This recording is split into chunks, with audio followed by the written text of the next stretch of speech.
नमस्ते। फरंगलोसिस of the ear canal,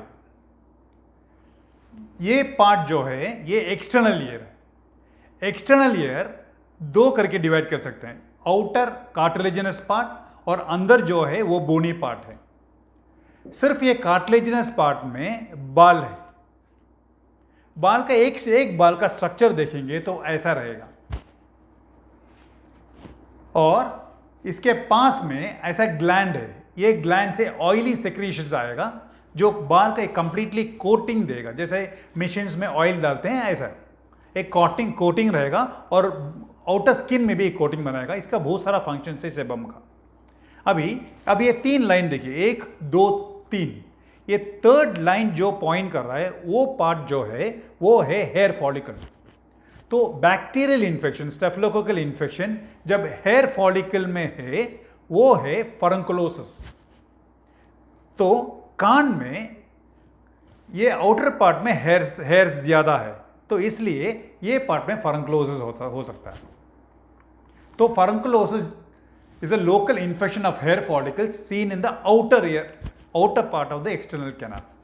और commonest organism जो है वो स्टेफिलोकोकस है। इसका रीजन जो है, जो भी कान में कुछ डाल के क्लीन करते हैं, जैसे कि बड्स डाल के क्लीन करने का चांस है, और पेंसिल और पेपर, टिश्यू, हेयर पिन, ऐसा कुछ भी क्या होता है जब क्लीन करते हैं तो वो पार्ट उधर से सेबम सब हट जाता है, निकाल देते हैं और वो पार्ट ड्राई हो जाता है और बाकी जो है वो ब्लॉक भी हो जाता है। इसके बाद दोबारा बार बार स्क्रैच करने की वजह से एक थोड़ा सा ब्रेक हो जाता है स्किन में और उसके साथ में बैक्टीरिया इधर एंटर करने का चांसेस बढ़ जाता है। बढ़ के ये नीचे ऐसा आके इधर हेयर फॉलिकल में इन्फेक्ट करने का चांस है। और ये यूजुअल प्रेजेंटेशन साल में शायद एक बार, समझो कभी 4-5 साल में कभी एक बार बस।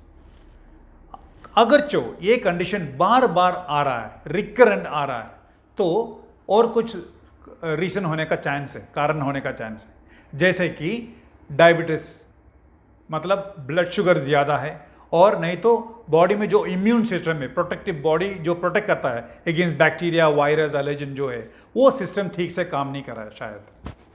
तो उस हिसाब से इन्वेस्टिगेशन करना पड़ेगा। वो बहुत रेयर है, बहुत रेयर है। इम्यून सिस्टम का और ये डायबिटीज़ का बहुत कॉमन है। अभी जो है सिम्टम्स, पेशेंट कंप्लेंट्स में कॉमन प्रेजेंटेशन जो है वो सिवियर ईयर पेन रहेगा और साथ साथ में थोड़ा पस आने का चांस है। और जब अंदर कान के इधर बंद हो जाता है तो हियरिंग लॉस हो जाएगा। और जब भी खाना खाते हैं, मुंह खोलते हैं ज़्यादा, तो कान में दर्द रहने का चांसेस ज़्यादा है। तो जब पेशेंट को एग्जामिन करेंगे, इधर टच करेंगे और किधर भी कान ऐसा पुल करेंगे तो सिवियर ईयर पेन रहेगा और ये पार्ट में स्वेलिंग ऐसा दिखेगा। ये है फरंकुलोसिस। इधर टच करेंगे तो सिवियर पेन होगा, ईयर डिस्चार्ज रहेगा। ये सब क्लीन करके अंदर कैमरा डाल के देखेंगे तो ईयर ड्रम नॉर्मल रहेगा। ये देखना मस्ट है। और कान के पीछे देखेंगे, ग्रूव नॉर्मली दिखेगा। ये जो ऐसा दिख रहा है वो ग्रूव बोलते हैं, बट ये कंडीशन में वो स्वेलिंग की वजह से ठीक से नहीं दिखेगा। और अगर जो और भी ज़्यादा सीवियर इन्फेक्शन है, सामने पीछे और नीचे थोड़ा डल्ला जैसे रहेगा, वो छीएंगे तो सिवियर पेन रहेगा। ये लिम्फ नोड्स है। जैसे मैंने पहले बताया था, स्ट्रेट फॉरवर्ड केसेस में कुछ इन्वेस्टिगेशन नहीं चाहिए, बट अगर जो बार बार दोबारा इन्फेक्शन आ रहा है तो डायबिटीज रूल करना है। अगर जो वो भी नॉर्मल है तो चेक करना है कि इम्यून प्रोफाइल करके चेक करना है कि इम्यून सिस्टम ठीक से काम कर रहा है कि नहीं। वो भी ठीक है तो स्टेफिलोकोकस ऑटो एंटीबॉडीज चेक करना है। बट ये सब बहुत रेयर है। कॉमनेस्ट कंडीशन है कि ईयरबड के कुछ क्लीन कर रहे हैं, और सेकेंड कॉमनेस्ट है कि डायबिटीज रूल आउट करना है बस। अभी ट्रीटमेंट ठीक से समझने के लिए हम ये ग्रुप जो है, पेशेंट ग्रुप है, 2 करके डिवाइड करेंगे। एक ग्रुप में सूजन है, फरंकुलोसिस है, बट अंदर एब्सेस पस करके जमा नहीं है।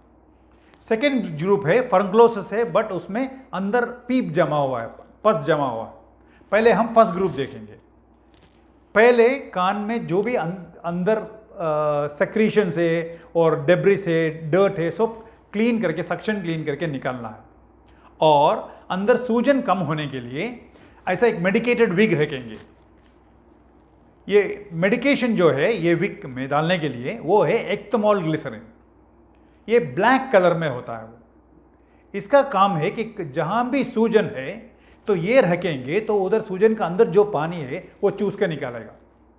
एक दूसरा ये काउंटर प्रेशर देगा क्योंकि टाइट से रखेंगे। 2 और ये एंटी बैक्टीरियल है। 3 ये एंटीसेप्टिक एक्शन है। 4 लोकल इरिटेंट है। थोड़ा भी स्किन में हम रखेंगे तो उधर थोड़ा वार्मथ लगेगा तो लोकल इरिटेट करके ब्लड सप्लाई बढ़ाएगा। जब ब्लड सप्लाई बढ़ता है तो प्रोटेक्शन भी बढ़ता है। तो ये डेली एक बार रखना पड़ेगा, 3 दिन के लिए कंटिन्यूस रखना पड़ेगा। और कभी कभी थोड़ा डॉक्टर्स बोलेंगे कि सुबह में सपोज रख लिए एयर विक, दोपहर में और रात में 2-2, 3-3 ड्रॉप डाल लेना। दोपहर में 3 ड्रॉप और रात में 3 ड्रॉप डाल लेना, ऐसा 3 दिन का। इसके साथ साथ में एक कोर्स एंटीबायोटिक और एनाल्जेसिक। एंटीबायोटिक फुल कोर्स मिलेगा 5 से 7 दिन तक और पेन किलर मिलेगा 3 से 5 दिन तक। और रात में सोने के टाइम में थोड़ा वार्म फर्मेंटेशन, गर्म कुछ थोड़ा रखेंगे तो थोड़ा सूथनिंग इफेक्ट मिलने का चांस है। अभी सेकेंड ग्रुप वो देखेंगे कैसा। ये ग्रुप में पस अंदर जमा हुआ है। जब तक पस नहीं निकालेंगे, आप वो पीप नहीं निकालेंगे, तब तक ये ठीक नहीं होगा। तो ये 2 टेक्निक से हैंडल कर सकते हैं। एक है व्हाइट बोर नीडल डाल के जो भी पस है उसको कंप्लीट निकालना। दूसरा जो है ऐसा ब्लेड रख के थोड़ा सा निकालना। ये घर में नहीं करते प्लीज। ये हॉस्पिटल में मिनी ऑपरेशन थिएटर में फुल एसेप्टिक प्रिकॉशन के साथ ये करते हैं। तो ये ओपन करने के बाद, पस फुल निकालने के बाद, फिर वो जो विग मैंने बताया, मेडिकेटेड विग बताया, वो रख के कोर्स एंटीबायोटिक दे के और पेन किलर रखना है। तो ऐसा कंप्लीटली ये रिसॉल्व हो जाएगा। तो ये हुआ फर्नक्लोसिस ऑफ द ईयर कैनाल। नमस्ते।